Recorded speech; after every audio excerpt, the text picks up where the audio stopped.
అని ఎదురు చూస్తున్నాడండి వీడు. ఏంటన్నా గుడ్ మార్నింగ్ చెప్పు అందరికీ గుడ్ మార్నింగ్ చెప్పు. టోకుపుతున్నాడు చూడండి. చెప్పావా? ఏం లేదండి, ఏదో షాపింగ్కి వెళ్తున్నానుగా, ఓపిక లేక పడుకున్నాను. అదిగో ఎదురు చూస్తూ ఉన్నాడు. ఎప్పుడు లేస్తావా నానమ్మ, ఎప్పుడు లేస్తావా? అవును, బొమ్మలన్నీ తెచ్చి బెడ్ మీద వేసుకుంటాడు, ఒకటొకటి. ఏరా ఏ నానా, మిల్క్ తాగుతావా? మిల్క్ తాగుతావా? పోయినా మిల్క్. నేరేడు బండి అటు ఇటు పరిగెత్తున్నాడంటరా, నువ్వు కూడా పరిగెత్తు.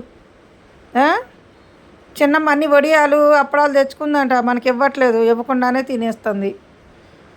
ఓకేనా? మనం ఎప్పుడు తెచ్చుకుందాం? సరే తెస్తుందిలే, చిన్నమ్మ తెస్తుందిలే. వెళ్ళిపోయాడండి. ఓకే, ఉంటానండి, పని చేసుకోవాలి.